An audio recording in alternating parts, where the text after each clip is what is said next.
In this video, I'll tell you how to absolutely, positively screw up when using affirmation. There's a spot-on term for what can totally hose up your use of affirmation. Toxic positivity. The excessive and ineffective overgeneralization of a happy, optimistic state across all circumstances. The process of toxic positivity results in the denial, minimization, and invalidation of the authentic human emotional experience. So I'm running a successful multinational business. It isn't going to convince your subconscious when your main activities during the week are watching daytime soap opera. I am wealthy beyond my wildest dreams probably won't ring true for you if you're struggling right now to pay your household bill. And telling yourself I'm ripped with six-pack abs won't work. The mirror and your scales tell you you're 20 pounds overweight and it's been 5 years since you exercised. Even something like, I deserve to be wealthy, which on the surface of it seems to be a reasonable assertion, might be too much of a stretch initially if some of your parts don't buy into the idea.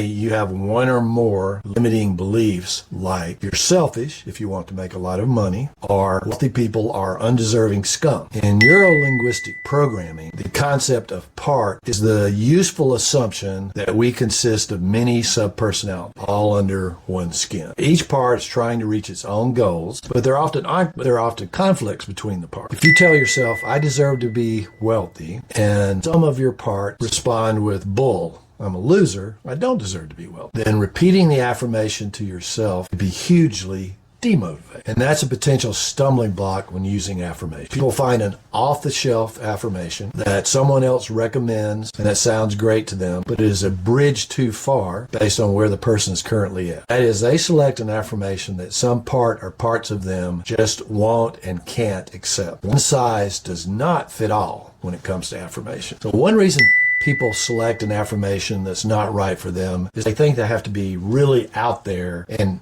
ambitious with their affirmations, or else what's the point? Dream big or go home. And there are lots of stock, ready-to-wear affirmations, which are grand or grandiose, vague statements, which might be significantly at odds with some part of yourself. The danger in choosing an affirmation that's incongruent with how you feel right now is it can actually paralyze you into doing the opposite of what you want. Instead of feeling more empowered and taking positive action, you instead give up, feeling as if what you want to do is so far from where you currently are that what's the point in even trying? So what to do? Give up on affirmations is a waste of time? Heck no. As I've said, used properly, affirmations can be powerful and genuinely help you to achieve the results you want. The challenge is to find the right affirmation for you. The first step is to be very thoughtful about selecting an off-the-rack affirmation. You might find one that really resonates with you and will work well, but often a bespoke affirmation, one that you tweak, customize, or even create from scratch, maybe using some other affirmation as a template, will work much better. Step 2, and this is critically important, do a sense check of an affirmation that you've selected that you think you want to use. To do that, start by writing the affirmation down once and carefully examining how that makes you feel. On a scale of 0 to 100, how positive do you feel about that state? What is